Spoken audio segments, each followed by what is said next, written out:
이제 우리 찬양하시면서 하나님 앞에 12월 11일 토요 새벽 예배를 올려드리도록 하겠습니다. 찬양은 선한 능력으로 라고 하는 찬양입니다. 함께 찬양하시도록 하겠습니다.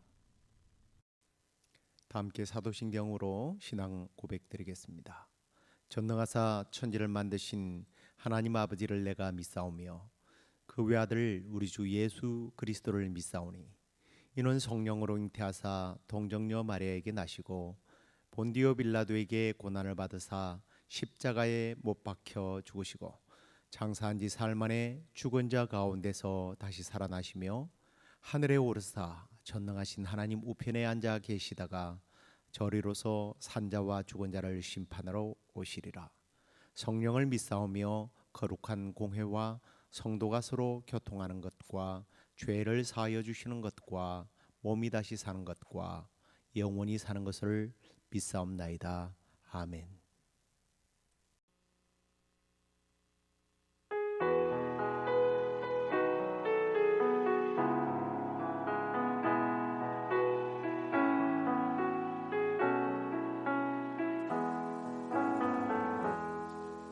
그 선한 힘에 고요히 감사하여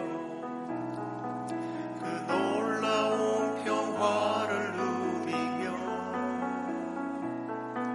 나 주님과 함께 걸어가네.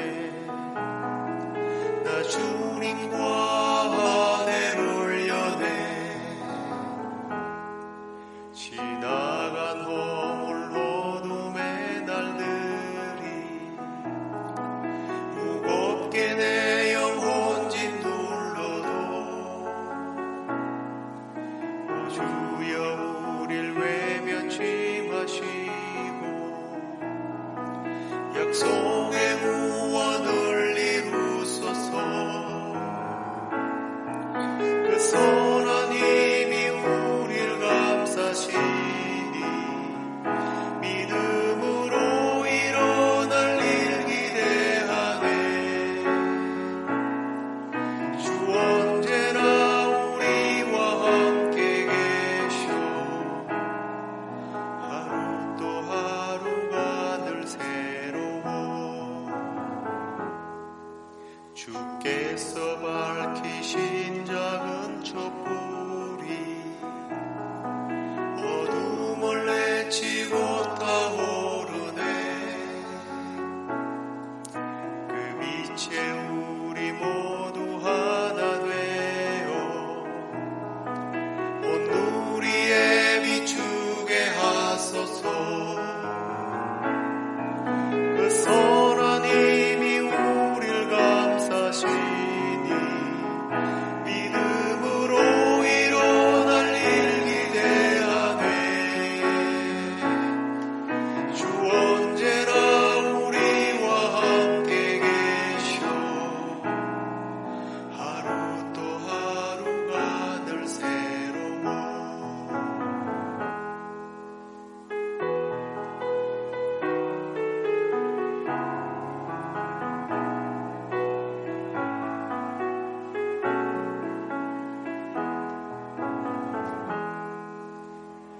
고요함이 깊이 번져갈 때 저 가슴 벅찬 노래 들리네. 다시 하나가 되게 이끄소서. 당신의 빛이 빛나노니와 그 선한 힘이 우릴 감싸시니 믿음으로 일어날 일 기대하네. 주 언제나 우리와 함께 계셔.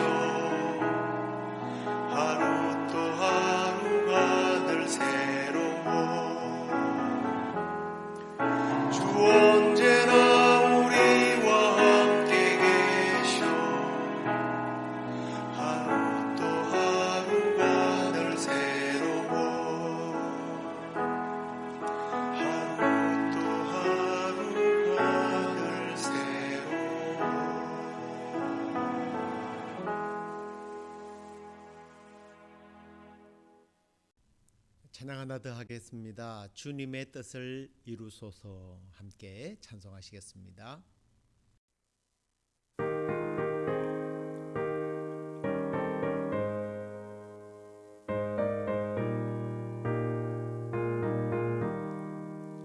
주님의 뜻을 이루소서.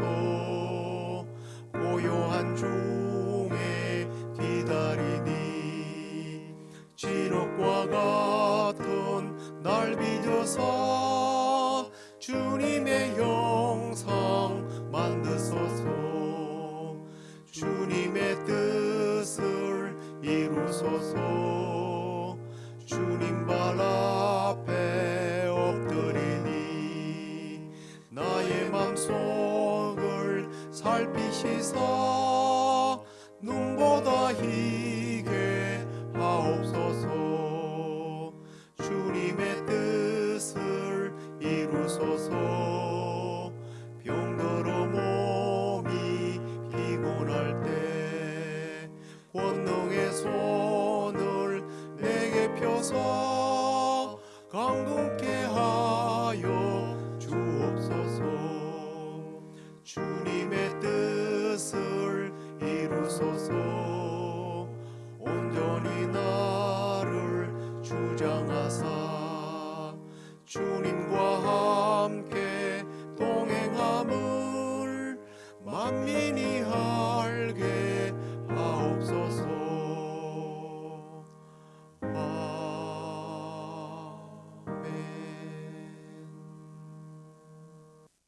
이제 하나님 말씀 보시겠습니다. 이사야서 46장 10절과 11절 말씀입니다.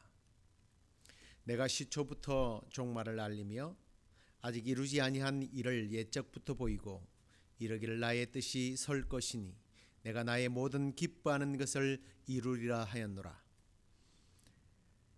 내가 동쪽에서 사나운 날짐승을 부르며 먼 나라에서 나의 뜻을 이룰 사람을 부를 것이라.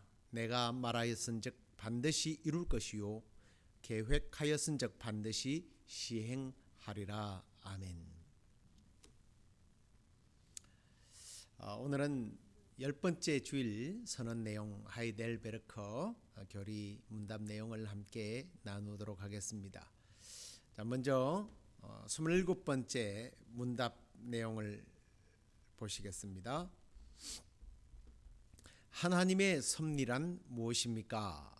하나님의 섭리란 하나님께서 전능하고 무소부재하신 능력으로 하늘과 땅과 모든 만물을 보존하고 다스리는 것을 말합니다. 그렇게 다스림으로 꽃잎과 풀잎, 비와 가뭄, 풍년과 흉년, 양식과 음료, 건강과 질병, 번영과 궁핍, 이 모든 것들이 사실상 우연히 생기는 것이 아니라 아버지 하나님의 자애로운 손길로부터 오는 것입니다. 지난주 이제 제가 9주 그리고 또 10주일 선언문을 함께 내보냈는데요. 자, 오늘은 10번째 주일에 함께 나눌 교리 문답입니다. 하나님의 섭리. 이 하나님의 섭리는 창조와 연결되어져 있다라고 제가 묵상글을 통해서 보내드렸죠. 하나님께서 만드신 모든 창조물들을 하나님의 자비와 사랑의 손길로 보존하고 다스리고 계시는 모든 과정을 이끌어서 우리는 하나님의 섭리라고 부르게 됩니다. 오늘날 우리 실생활에 없어서는 안 되는 것 중에 하나가 자동차라는 말을 많이 듣게 되는데요. 예를 들면 이런 겁니다. 이 자동차를 공장에서 만들어서 완성한 후에 이제 자동차 회사들이 판매를 하고 나죠. 그러면 이제 그것을 구입한 사람이 어떻게 운전을 하든지 알 바가 사실은 아니지 않습니까? 물론 애프터 서비스를 하지만 그냥 마치 그것을 팔아버려서 운전자가 마음대로 운전하며 다녀도 되는 것처럼 하나님께서 창조한 세상을 그냥 우리 인간에게 무조건 내어줘 버리고 알아서 해라. 뭐 그렇게 하는 것으로 생각한다면 정말 잘못된 판단이요 오해죠. 그런데 역사 속에서 실제로 이런 신학 사상을 가진 사람들이 나타납니다. 이런 사람들을 일컬어서 우리는 이신론자라고 부르게 되는데요. 이 이신론자들은 하나님의 존재를 인정합니다. 뿐만 아니라 이 이신론자들은요, 하나님이 존재하며 세상을 창조한 것까지도 인정을 해요. 뭐 그러면 그들도 하나님을 믿는다고 해야 하나요? 아니요, 그렇지는 않습니다. 이들은 하나님이 존재하기도 하고 세상을 창조하기도 했지만 피조물에 더 이상 개입하지 않는다고 믿는 사람들이에요. 지난주에도 말씀드렸습니다만 존재는 인정하지만 믿지는 않는 겁니다. 하나님의 존재를 믿는 것과 그 하나님을 나의 하나님으로 믿는 것은 엄청난 차이가 있다고 말씀을 드렸습니다. 바로 이런 부분에서 그것이 명확하게 드러나는 거예요. 이 사람들은 하나님을 마치 시계 제조공이라고 표현을 하기도 합니다. 뭐 이런 거죠. 하나님은 시계를 만들어서 태엽을 한번 딱 감은 후에 그걸 놓아놓고 시계가 자동으로 돌아가도록 그냥 내버려 둔다는 겁니다. 그렇기 때문에 너무나 당연하지만 이들은 삼위일체나 성경의 영감 그리고 그리스도의 신성 뿐만 아니라 성경에 등장하는 지금도 그리고 일어나는 기적을 믿지 않는 사람들입니다. 그렇기 때문에 당연히 구원 믿지 못하죠. 왜냐하면 구원이라고 하는 것은 초자연적 기적의 역사이기 때문입니다. 이들은 하나님을 그래서 한편으로는 굉장히 무관심한 분이라 이렇게 평가하기도 합니다. 그래서 이들은 하나님에 대하여 안다고 하지만 제가 볼 때는 몰라도 너무 모르는 사람들이에요. 제가 늘 이야기하지만 이단이라는 게 처음부터 모든 것을 부정해버리면 사람들은 넘어가지 않습니다. 속지 않습니다. 거짓에다가 진실을 살짝 섞어서 속이면 사람들은 넘어가요. 뭐 예컨대 이런 거 아닙니까? 하나님은 존재합니다. 진실이죠. 하나님이 천지를 창조하셨습니다. 얼마나 정답입니까? 진리죠. 그런데 하나님은 더 이상 역사 속에 개입하거나 창조한 피조물에 개입하지 않고 뭐 그냥 내버려 두신다는 거예요. 이런 말이 얼마나 잘 통하는지 아십니까? 보십시오. 지금 세상을 보십시오. 인간을 보십시오. 하나님이 계시다면, 하나님이 개입하신다면 과연 세상이 이토록 썩어질 수 있는가? 하나님이 역사 속에 당신의 삶이 개입되어졌다면 당신이 이토록 힘든 시간을 가질 수 있을까? 이렇게 도전할 때 사람들은 넘어간다는 겁니다. 그런데 정말 황당한 것은 이런 사람들이 오히려 그들의 주장 속에 그것이 하나님의 섭리라는 말을 또 해요. 하나님이 개입하지 않는 것이 그들은 하나님의 섭리라고 말합니다. 참 이러니 사람들은 속아 넘어가는 거죠. 아무튼 이들은요 하나님을 몰라도 너무 잘 모르는 사람들이에요. 뿐만 아니라 이들은 하나님의 말씀을 그래서 받아들이지를 않습니다. 조금 전에도 말씀드렸지만 이들은 성경의 영감을 믿지 않기 때문에 성경에서 하나님이 피조물들 아니 인류의 역사 속에서 어떻게 개입하시고 계셨는지를 역사 속에 등장하신 하나님의 모든 그 섭리를 부정해 버리는 거예요. 그래서 성경에 나오는 모든 스토리들은요 하나님께서 우리 인류의 역사 또 개인의 삶 속에서 어떻게 역사하고 섭리하셨는지를 잘 보여준다라고 말할 때에 그냥 그건 우연의 하나의 역사에 불과하다고 주장을 합니다. 그리고 이건 뭐 그냥 하나의 이야기로 전설로 받아들이죠. 이제 우리는 다니엘서 4장 내용 3장과 4장 내용에서 바로 이런 이 신론자와 같은 류의 사람을 우리는 만나게 됩니다. 그래서 4장 34절과 35절을 보겠는데, 이 말씀을 보기 전에 이 말에 대한 배경을 좀 알아두는 것이 필요한 것 같아요. 자, 다니엘과 그의 세 친구들이 남유다가 망할 때에 바벨론 포로로 잡혀가게 됩니다. 근데 이들은 하나님을 굉장히 잘 섬겼던 사람들이죠. 그런데 하나님께서 이들에게 지혜를 주시고 건강을 주셔서 다른 젊은이들보다 훨씬 뛰어난 삶을 삽니다. 이런 뛰어남에 대한 그것은 항상 누군가에게 있어서는 시기 질투를 유발하게 되죠.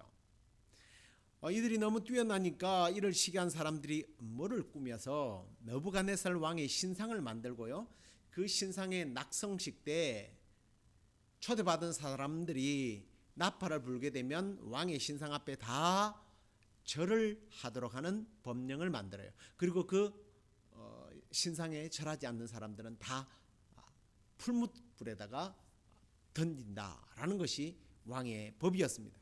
왕이 생각해 보니까 자기가 높여지니까 너무 좋잖아요. 그래서 거기에 대해서 응답을 합니다. 그런데 다니엘 세 친구들은 그곳에서 절하지 않았습니다. 이제 풀무불에 던져져야 하는데 왕이 너무 아끼는 신하들이기 때문에 이들에게 기회를 줍니다. 지금이라도 내 신상 앞에 절을 해라 그랬더니 우리가 너무나 잘 아는 고백을 하게 되죠. 왕이여, 우리가 섬기는 하나님이 계시다면 우리를 맹렬히 타는 풀무불 가운데서 능히 건져내시겠고 왕의 손에서도 건져내시리다. 그리고 우리가 너무나 잘 아는 그 내용을 그들은 고백하게 되죠. 18절을 보시기 바랍니다. 그렇게 하지 아니하실지라도 왕이여, 우리가 왕의 신들을 섬기지 아니하고 왕이 세우신 금신상에게 절하지도 아니할 줄을 아옵소서. 그 유명한 글이 아니하실지라도. 감사하고 찬양했던 겁니다. 너무 아름다운 신앙이죠. 그러자 이 느부갓네살 왕이 너무나 화가 나서 풀무불을 평소보다 7배를 뜨겁게 해서 군인들에게 던지라고 명령을 했습니다. 그런데 던졌던 사람들은 오히려 타서 죽고 이 세 사람들은 전혀 불의 해를 입지 않았습니다. 여기서 우리는 하나님의 위대한 섭리를 만나게 되죠. 왕이 보니까 분명히 던질 때 세 사람을 던졌는데 4명이 있는 겁니다. 그래서 자세히 보니까 넷째 사람은 신들의 아들의 모습이라고 했습니다. 막 신비한 빛을 발하는 하나님의 사자가 나타난 거죠. 자, 보십시오. 하나님께서는요, 남이스라엘 곧 유다가 망하도록 내버려 두고 그들이 끌려가는 것을 내버려 두셨으며 그들의 죽음 직전에 모르는 척 했을까요? 예. 모르는 척 하는 것이 아니라요, 모든 것들이 하나님의 섭리였기 때문에 오늘 우리가 읽지는 않습니다만 다니엘서 3장 27절에 보니까 불탄 냄새조차도 없었다라고 되어 있습니다. 여기서 굉장히 재밌는 하나님의 섭리에 대한 이야기를 하나 할게요. 야, 불에 탄 냄새가 전혀 없었다. 그리고 타이핑을 하는데 갑자기 불에 타는 플라스틱 타는 냄새가 막 나는 겁니다. 이게 뭐지? 내가 상상을 너무 지나치게 했나? 근데 아닌 거예요. 이게 뭐지 하면서 주위를 보니까 제가 이제 그 선풍기 모양으로 된 히트기 있잖아요. 그걸 이게 교회 평소에 이 안에는 난방을 하지 않기 때문에 너무 다리가 시려서 그걸 켜놨는데요. 그 꽂아놓은 콘센트에서 막 이렇게 불이 나기 일보 직전으로 막 연기가 나면서 그게 타고 있는 거예요. 얼마나 놀랐든지 그걸 막 뽑았습니다. 그러면서 야, 하나님의 참 그 섭리하심이 이렇게 섬세하시구나 하면서 저 혼자서 굉장히 즐거워하면서 그걸 위기 속에서도 뽑았습니다. 이게 진짜 거짓말이 아닌가 확인하고 싶은 분은 주일날 오셔서 그 콘센트가 녹아 있는 모습을 보시면 아실 거예요. 아무튼요, 이럴 때 느부갓네살 왕이 놀라서 이런 고백을 합니다. 사드락과 메삭과 아벳느고의 하나님을 찬송할지로다. 그가 그의 천사를 보내사 자기의 의뢰하고 그들의 몸을 바쳐 왕의 명령을 거역하고 그 하나님밖에 다른 신을 섬기지 아니하며 그에게 절하지 아니한 종들을 구원하셨도다. 얼마나 멋진 고백입니까? 그러면서 그는 나라에 조서를 보내어 하나님께 경솔히 말하는 자들을 다 죽이라고 말하면서 이는 이같이 사람을 구원할 다른 신이 없음이니라 라는 멋진 고백까지 합니다. 자, 이 사람은 정말 하나님을 그 순간부터 믿게 되었을까요? 아니요. 그는 하나님의 존재를 인정한 것이지 믿은 것은 아니에요. 그는 하나님을 일컬어서 내가 믿는 하나님을 말한 게 아니라 사드락과 메삭과 아벳느고의 그 세 젊은이들이 믿는 하나님의 존재, 그걸 믿은 겁니다. 그랬기 때문에 그는 하나님을 높은 것이 아니라 제가 먼저 말씀을 내보냈는데요. 왕이 드디어 사드락과 메삭과 아벳느고를 바벨론 지방에서 더욱 높이니라 되어 있습니다. 하나님을 높인 게 아니라 사드락과 메삭과 아벳느고는 정말 바라지도 않았어요. 우리 하나님이 높여지기를 원했지만 하나님을 높인 것이 아니라 사람을 높였습니다. 그런데 참 재미난 일들이 4장에서 벌어지게 돼요. 하나님을 믿을 수 있는 기회가 왔지만 하나님을 믿지 않았던 그 하나님을 높인 것이 아니라 인간을 높였다는 것은 여전히 하나님의 존재는 믿지만 하나님의 존재보다는 사람에게 더 신경을 쓰는 이 사람에게 놀라운 일이 벌어져요. 4장에 가서는 그는요 하나님을 굉장히 높이는 말들을 계속 하는 것처럼 보입니다. 하나님의 크신 이적과 그분의 영원한 나라와 그의 통치에 대해서 인정까지 합니다. 그런데 여기 있어요.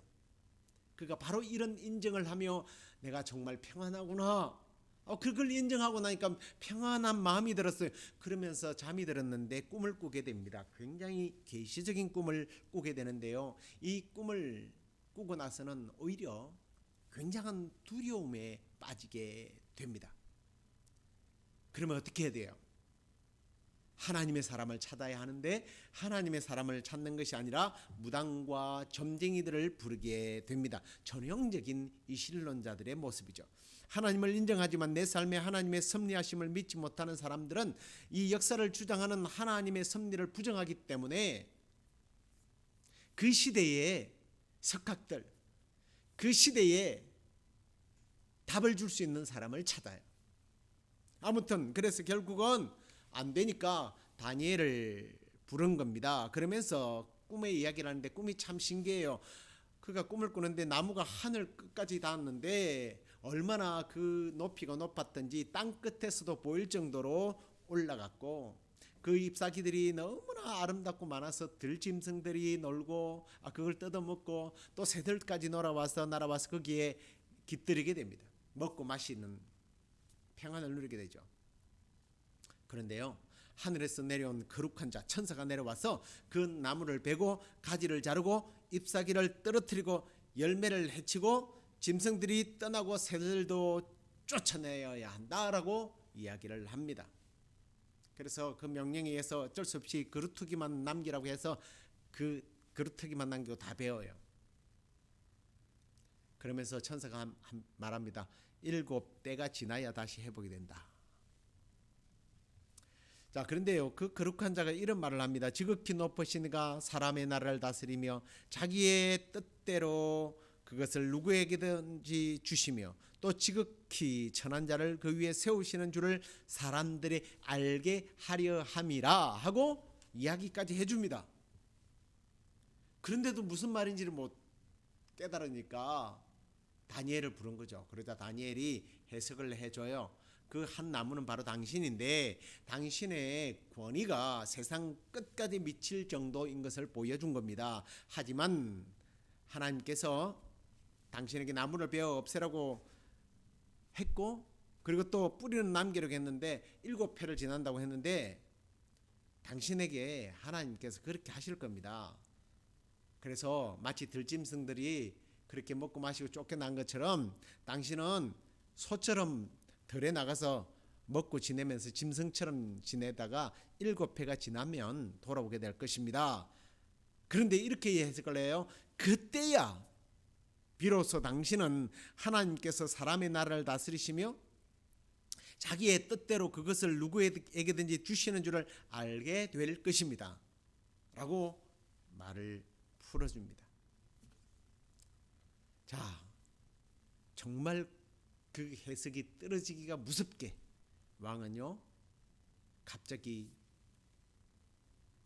광인이 되어서 짐승처럼 풀을 뜯어먹으며 7년 동안 광야에서 지내는 비극적인 막 이상한 짐승의 모양을 해서 돌아다니다가 다시 복귀가 되는 해에 그는 34절과 35절에서 이런 고백을 합니다. 이에 내가 지극히 높으신 이에게 드디어 감사하며 영생하시는 이를 찬양하고 경배하였나니 그 권세는 영원한 권세요 그 나라는 대대에 이르리로다. 땅의 모든 사람들을 없는 것 같이 여기시며 하늘의 군대에든지 땅의 사람에게든지 그는 각기 뜻대로 행하시나니 그의 손을 금하든지 혹시 이르기를 네가 무엇을 하느냐 할 자가 아무도 없도다. 그렇습니다. 하나님은 자신을 단순히 인정하고 아는 것으로 만족하는 분이 아니십니다. 분명히 당신의 섭리를 우리에게 드러내시는 하나님이십니다. 그러므로 우리는 하나님과 하나님의 방식을 이해할 수 없다고 해서 하나님을 의심하거나 불신하거나 또는 더 이상 하나님은 내 삶에 혹은 인류의 역사 속에 개입하는 분이 아니다라고 하는 이 신론적 발상을 가져서는 안 된다는 겁니다. 하나님은 존재하실 뿐만 아니라 이 세상의 역사 바로 내 삶에 적극적으로 개입하시는 분이십니다.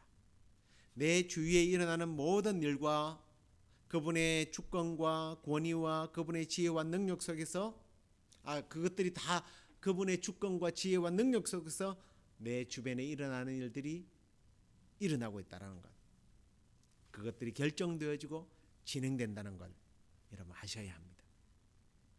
오늘 요절되는 구절을 읽었죠.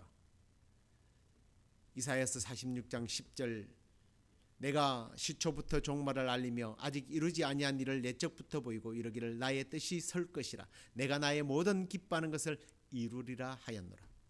내가 동쪽에서 사나운 날짐승을 부르며 먼 나라에서 나의 뜻을 이룰 사람을 부를 것이라 내가 말하였은즉 반드시 이룰 것이요 계획하였은즉 반드시 시행하리라. 하나님의 메시지입니다. 오늘도 내 삶을 인류의 역사를 하나님께서는 당신의 놀라운 섭리로 다스리고 보존하고 역사하고 계심을 아는 것이 아니라 믿으셔야 합니다. 그러면 28번째 하나님의 창조와 섭리를 알므로써 우리는 어떠한 유익을 얻습니까? 제가 그것을 타이핑하지 않았네요. 죄송합니다. 우리가 역경에 처할 때는 인내할 수 있으며 모든 일이 순조로울 때에 감사할 수 있고 세상의 어느 것도 우리를 하나님의 사랑에서 떼어놓을 수 없게 하시는 신실하신 하나님 아버지께 대한 큰 확신을 가지게 합니다. 아멘. 여기에 더 어떤 설명이 필요하겠습니까? 우리가 하나님의 창조와 섭리를 알고 믿을 때에 내 삶에 일어나는 모든 좋은 일이든 나쁜 일이든 그것이 하나님께서 내 삶에 적극적으로 섭리하고 계신다는 겁니다. 아니, 하나님께서 나를 다스리고 보호하고 계시다는 증거입니다. 그리고 그 모든 것들이 합력하여 선을 이루어 주신다는 거예요. 예수님은 너희 아버지께서 허락하지 아니하시면 그 하나도 땅에 떨어지지 아니하리라.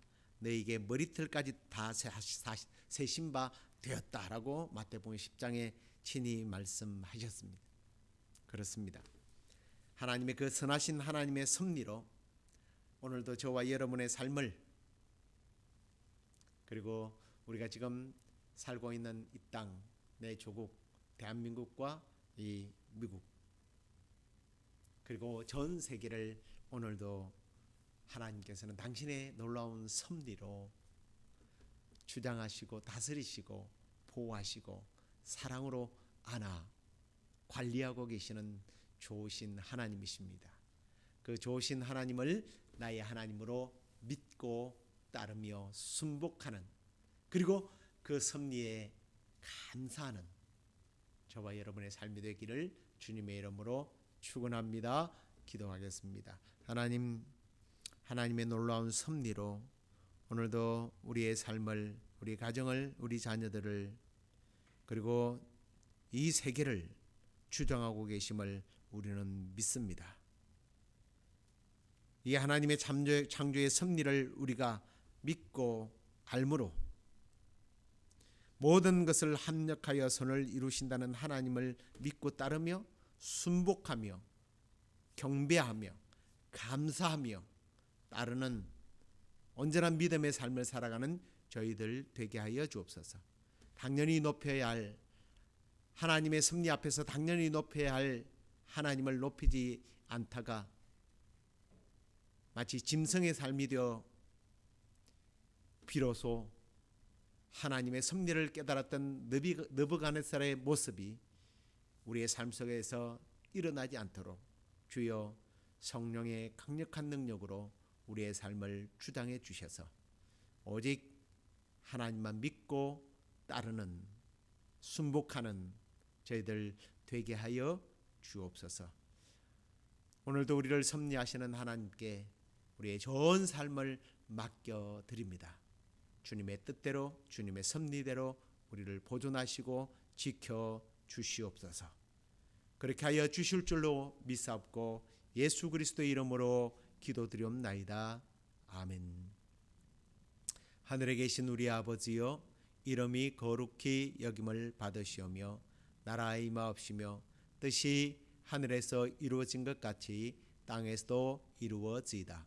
오늘날 우리에게 일용할 양식을 주옵시고 우리가 우리에게 죄 지은 자를 사하여 준 것 같이 우리의 죄를 사하여 주옵시고 우리를 시험에 들게 하지 마옵시고 다만 악에서 구하옵소서. 대개 나라와 권세와 영광이 아버지께 영원히 싸움나이다. 아멘.